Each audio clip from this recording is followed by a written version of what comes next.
The second video in this three-part short series is going to walk you through using the Credo database. And Credo is the name of a database that has lots of reference materials. Reference materials like encyclopedias, almanacs, and things like that, which may or may not be allowed in for your instructor. You'll just have to find out for sure if you find material you want to use. It's just general information about a topic. It's not a scholarly argument that you would find in a journal. So it depends on your instructor and what they want you to use for a particular research project. But we're using it to get some background information. So again, I'm at the library homepage. The middle link here, Research Resources, takes me to the same place we were before. And I could either look under Reference and Encyclopedias, or I could look under C for Credo. Let's see what happens if we go under Reference and Encyclopedias.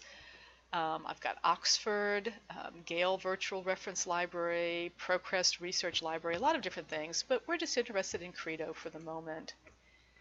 And at Credo, you can do some really advanced searches. You can look for particular kinds of subjects. I could look under art, medicine, that sort of thing.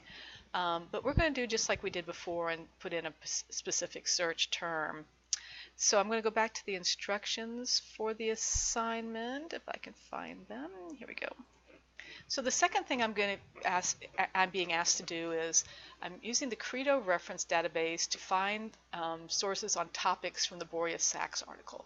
So I went through that article and found 3 things that interest me. They don't have to be things I've highlighted, just anything from the article that interests me.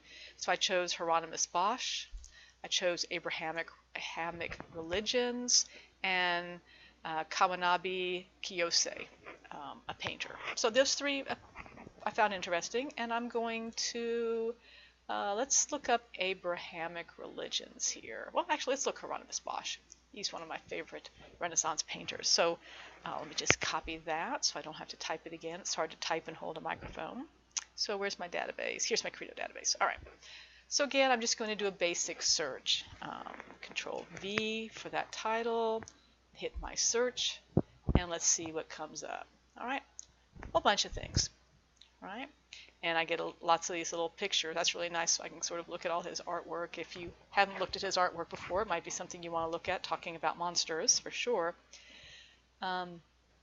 So what I get here is these are just entries about these different paintings. All right, but if I want to look at an entry just about him, it looks like that's what this one might take me to. Topic pages. Yeah, I don't know. I don't mind. Let's look up this particular painting, the left panel of the Temptation of St. Anthony. So it's part of a 3 painting series. Let's just look at that. So this comes from a particular reference book, and it's just going to tell me a little bit about this image. Not much here, right? That wouldn't really help me if I was writing a research paper or anything, but it might give me some background information that I could use. So you'll find different things depending on what book you're going into. So at the very bottom, this time I want a citation. I don't have to click on anything that says citation. I can just go to the bottom, and I find that I can look at APA, Chicago, Harvard, and MLA.